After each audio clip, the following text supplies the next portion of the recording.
Peace. Hotep. Islam. Ashe. Wassalamu alaikum. Walaikum salam. Black power. Power to the people. Amen. Ahmen Ra. So moy be. Ashe. Today is the extended part of the plan. So if you haven't seen the plan video, please go check out the plan. This video is basically, it's not based on the hurricanes. Well, it kind of is based on the hurricanes. Kind of is based on Hurricane Katrina. That was the first time it was something major. And the earthquake in Haiti was something major where I really couldn't go. I didn't have enough funds to go. And I really wanted to go help out our people. But, again, Hurricane Harvey happened last week. Our people still need help. We don't have the funds or the equipment to go help them. So I wanted to tell you what Afrotheology would have done if we was fully up and running all over the planet like we're supposed to be, and like we're building to be. If we were fully up and running, if we had a congregation in Texas or in the states surrounding Texas, if we had a congregation over there, this is part of the plan that we tell you what we would have done or what would have been in place. First, we would have boats. Okay? We talked about buying the land for the foster kids, and we talked about building a city. The city could be the first city or the next city after that, the next land we buy after the city. It could be, and it needs to be, on near water, basically. We need to have access to water, and that gives us a couple things. That gives us access to the resources that is in the water. So if we want to do fishing, if we want to do certain things like that, that also gives us access to the waterways. As a nation, you need access to the water. The earth is mostly water. Even though we live on land, we think there's land all over the place. No, the ocean, the earth is mostly water. It's more than 50%. I think it's about 75% water. So we need land that has a harbor. We could buy land that's next to a water, and we could build our own harbor. So what Afrotheology wants to do, buy land that's next to water, build our own harbor, buy used boats, fix up used boats, and wait for it, and not just use boats, speed boats, houseboats, cruise line boats, so we can have our own cruise line, we can have our own shipping company. Also, we want to build our own land. So if we buy land that's next to water, we can focus on building artificial land right next to the land that we bought near the water. We will own the water rights, and we would just start building land. You may ask me, how could Afrotheology do this? Well, it's scientifically proven that we could use garbage to make our own island. And Afrotheology wants to do this. Afrotheology is going to do this. Matter of fact, I'm about to propose a plan in my university for a group of students to get together and actually start building their own miniature island, just to prove that we could do it. But I want you to watch this video. It's coming on right after me. It's only about 12 minutes long. Please watch the whole video. It will show you exactly what Afrotheology wants to do and how we're going.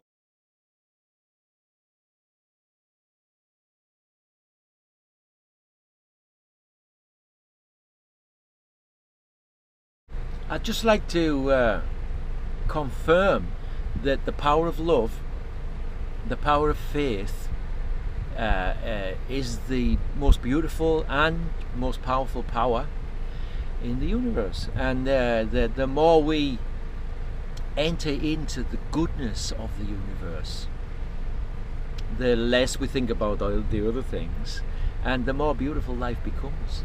And so everything has a purpose and a use, and everything has a reason. There's always a reason and a lesson to learn, and we're on a big everlasting learning curve.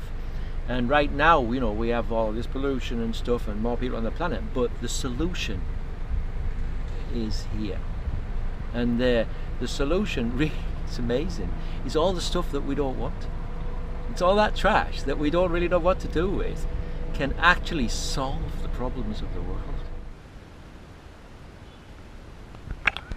Hello? Is it 50 pesos for a tour? I'm mean, it's very nice to have all the water around and everything, but it's very hard to get the plants to start growing, you know. And is that what holds everything together? Yeah, those are in bags, in like old fruit and vegetable sacks. Yeah. And then I lay that with plywood that I find from all over the place.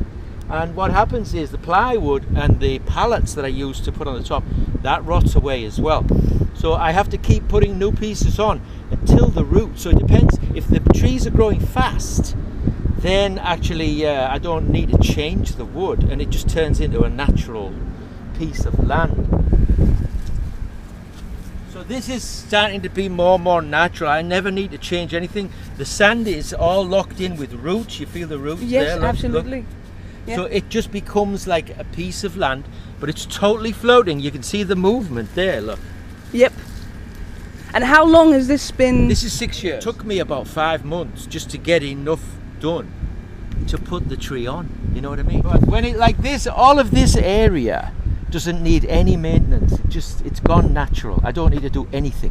I use all types of trash. So I use the trash that floats for underneath, you know, to lift the iron. Yogurt cartons, plastic bags, glass bottles, tin cans, everything goes inside the same bag. And what I do is I lay it, you see one through here, I lay it over the top and I lift, so I make it thicker on the top. And then I put more earth on the top. Right. And it gets 2 levels. It's like a lasagna. You have trash, and then you have earth, and then you have trash and earth again. So the top earth here, all of these and this is no salt in here. So this is gonna this I can grow anything. You see, this is rooting through the whole of the floor here. It's very, very strong indeed. Yeah, I put some earth on the top. Mm-hmm. And then we have this, all this concrete is on the top as well. Right. And it's fine. Yeah, very strong. In the morning you wake up and you ask for your coffee or whatever. Give me my granola. Ground control to Major Tom. You've really made the grade. I just called to say I love you. Enter strangers, leave as friends. Aww. Yeah, little kitchen here, fridge and everything from the solar panels. Of Isla Mujeres. Yes. Now, this is probably the most amazing island on the planet, and I'll tell you why. First of all, it's the only island on the planet called Woman. What's on the very nose here? There's a temple. It's a fertility temple. Oh, really? Yeah. So in the Mayan times, thousands of years ago, women, young women who wanted to have a baby would come here on a boat with a Mayan shaman woman, and they'd go in the temple there. And this point here is the most eastern point of the whole of Middle America. A woman who's in that temple would see the sun first out of everybody. It's on the third eye of the fish, a temple. That is our temple as well. So it's got a mouth, and they've built an all-inclusive restaurant on there where you eat as much as you want. Yeah, right. How crazy is that? Yeah, yeah. And so all the people live in the body, and all the parties are on the tail where the tail moves, and everybody's dancing. So it's freaking crazy. This is the belly. Look, you can see a normal fish is like that, right? Mm-hmm. A pregnant fish is like that. So what's this? This is the womb of the fish, and that's where we are. That's where the captain told me, the captain of the water. The port captain said, do it in that lagoon. And so I'm right here. That's where we are now. And how are you going to power it to move it around? It's going to be powered with sails and flippers that work on the tail underneath the water. So every time the wave passes, it pushes it forward like this. It's going to be like a double flipper underneath. So it's a wave-powered flipper. Okay, so you would be able to steer it. Yeah, and there'll be rudders. Well, you can steer it with the sails. Yeah. But to get it out of the lagoon, it'll have to be pulled with boats. Uh-huh. This is a biodegradable toilet. It's always with leaves on the top. Right. So if we do something in there, a few more leaves on the top, and then when it comes too high, uh-huh, I have this thing here with the wood on the bottom. Right. Outside there's a cloth, and I can take it out, and it's soil for the garden. So it feeds the garden. Yeah. And here for washing your hands. Yeah, this lovely. Oh, that's just beautiful. Yeah, it's kind of nice. I mean, even a little air conditioner, but eventually I'm going to make air conditioner from the waves. One of those holes outside, when the wave passes, the water goes up and down. I've seen it. Because of the weight of the island presses on the water and the wave comes under and it pushes up. So if you put a platform over one of those holes, every time the wave comes up, you can push air cooled by the water through tubes. And the tubes, look, I've already started making them. See there? Oh, right. This is made out of plastic bottles with a cloth around. You just put a cloth in there to stop it. When you take the cloth out, the wave pushes the air out here. Oh, that's a shower there. That's a lovely shower. Thank you.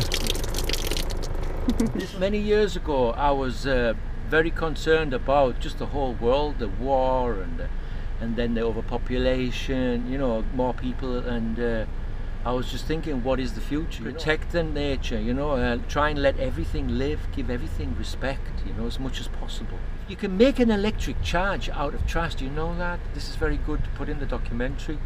But what you do is take aluminium cans, any type, and you just punch a hole in the bottom and put a copper pipe through it and squash it onto the copper pipe.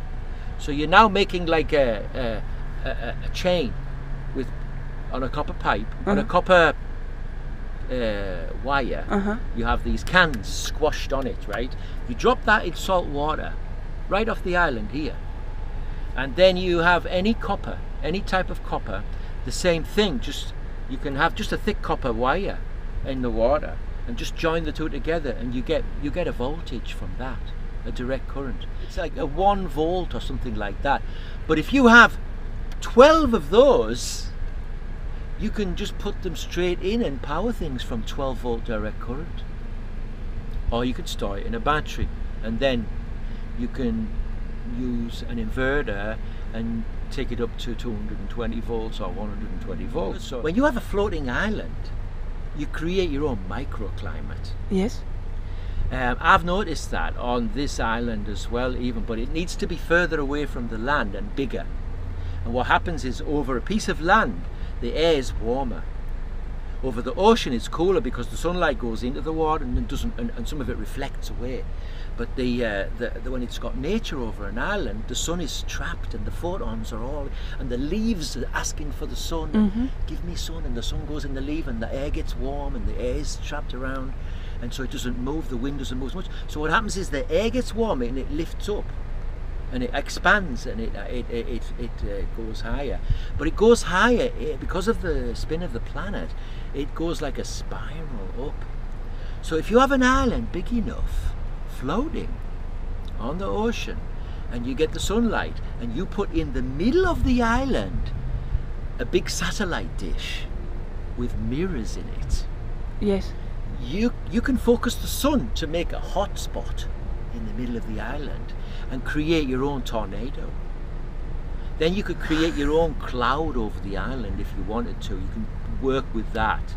But you can definitely create your own tornado, and it'll stay in the middle because the air will come around like this and go in the middle and then suck up on the hot spot. And you could even fly the island like that. Yeah, because it's like a big frisbee. You know, you have to be careful. I mean, you want to be able to get down again, maybe, you know. But if you have the sails that you're using to move your island, and you just put it over the mirrors on the satellite dish, you break up the hot spot. It's like the center of a hurricane is broken, then the wind slows down. So you can slow it down, you can speed it up, so you can go up and down. You could have islands all over the planet in different levels, like this flying, with plants on them and everything. It's all possible. How would this island deal with a hurricane? Well, I've been through one on this one. Actually, that's how I lost my last island to a hurricane. Hurricane, yeah, that's the worst thing, of course. But, well, not necessarily. I mean, a tsunami, a meteorite comes straight on you, the whole planet explodes. Authorities come, or someone drops a bomb on you, you know. They come and kill you and take your island off you. It would need to be bigger, and the roots have to be going in, and I want to get a point on it, so it's going to be in the shape of a fish. Right. And it will always face the waves, so the waves separate. So a lot like a boat as well? Yeah, like a boat. So let's say you're not moving, you know, and you just got an anchor. You have an anchor so that you always spin. So you spin towards, the tail is back here, right, and the front is there, and the anchors are here.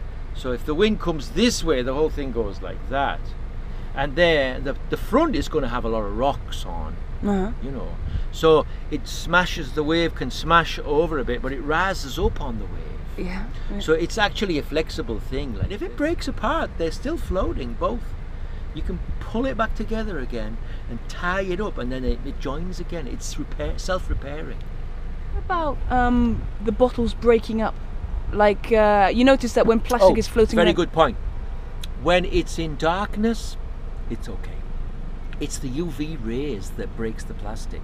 When it's underneath, and especially with roots around it, each bottle is separated by a root. So the bottles don't even touch each other. There's no friction even. So they're totally preserved. Could be thousands of years or more. Oh, Sole mio, give your trash to me for my floating island to sail the sea. Oh, please give your trash to me. Help me for my floating island to sail the sea. Yeah!